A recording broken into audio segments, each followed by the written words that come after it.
What is up? What is going on? Arvind Ramakrishna. Welcome to Driven to Draw.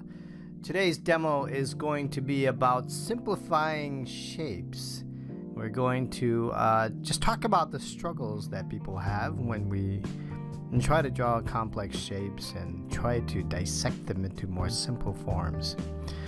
It's one of the things that I've been trying to get people to understand is the importance of drawing these boxes and how to just use the boxes to sort of set up your perspective views and such.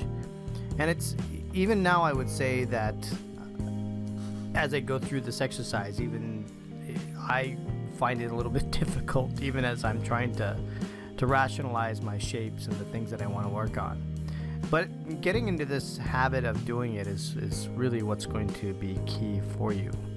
Is that everything starts off a little bit difficult at the beginning because you don't really know what to expect or how to sort of carve away a box and create these forms and these shapes.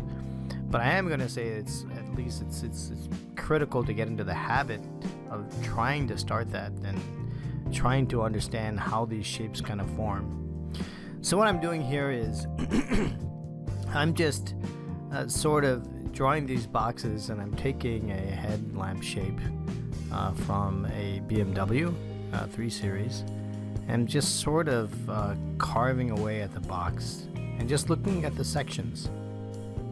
I gotta say, I love these Beamers. I'd like you to actually comment below on this video and let me know what are some of your favorite cars. What are some of the most engaging looking designs that you see out there? Comment, let me know what your thoughts are. So what I'm doing here, I'm adding a little bit of a crown just to connect it to the front tip of that headlamp. And I'm just going across, and I'm just going to start to indicate where the lines are going to be for the grill.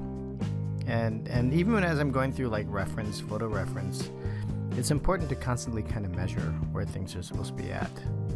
Just so that you have a good gauge and making sure proportions are correct and everything kind of relates. And then try to talk to yourself too. That's something that I also do. It's constantly asking myself questions. All right, where is this going to go proportionally? Why does this look correct? And what makes this design engaging? What makes it look eye-catching? Is there a certain kind of rhythm that you see on the details of some sort? And how do they relate to even the historical designs from old BMWs, keeping the same kind of grille or the same shape of the headlamps, or keeping the shape of the actual headlamp different, but the lights in itself are still round, just like BMWs of the past. So what I'm doing is, I'll tell you why. The other thing is that this is such an awesome exercise because, by the way, I'm just going to speed up the video here so we don't just watch me draw everything in real time and slow everything up. But the reason why this exercise is good is that when you're doing things this way, you're more or less just trying to concentrate on one particular area without having to draw the entire vehicle.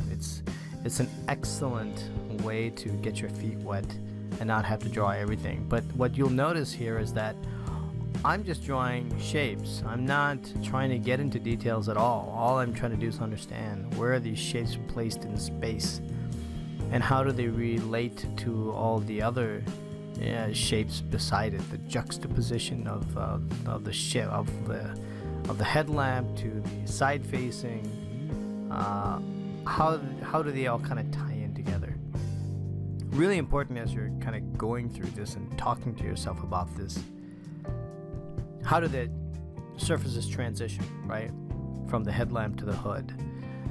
So if you're drawing the entire car, this is really hard because you're so accustomed to wanting to draw everything from either memory or just from a photo reference, but you haven't quite nailed down all the details or how to interpret those details in space. So when you do something, when you create a sketch that is focusing only on one area, then you don't have to spend all that time. or you don't have to have that anxiety of completing the entire car and make it look good. You just need to make a portion of it look good. So what I'm doing here is that I'm just extending the section of what's going on in the headlamp. How do I define that section, that shape, that transition from the bottom of the headlamp to the surface to the bottom of the vehicle there in the front, and use as much photo reference as you can so that everything kind of makes sense. I've got some courses also that are going to be coming up that will help you in this fashion, meaning that it's really important to, when people are learning to design or learning to draw in general, that if you break things down a little bit, it'll really help you and get you better results than trying to go all out and draw everything all the time. It's crazy. I mean, it's something you can do it. It's not that you can't do it, but it just makes it more difficult for you in the long run. But if you take little sections and try to draw those sections, then it's going to help you. Let me just highlight in red here. If we look at the sections that are going across the shape, what did we kind of end up with? That's what I'm showing here. By the way, make sure to if you want more videos, and we've got a free guide on my website, driventodraw.com. So make sure you take the time to go to the website, download that guide. It's just a ton of great information on drawing, and a really cool guide to kind of print out. Got a ton of examples and talk about a lot of different styles and techniques. So head on over to the site and check it out if you haven't already, or if you don't have the guide. All right, as we continue on and wrapping up, this is pretty much it. This is just trying to give you a quick sketch on how this is done. Hope you enjoy it. We'll see you next time. driventodraw.com.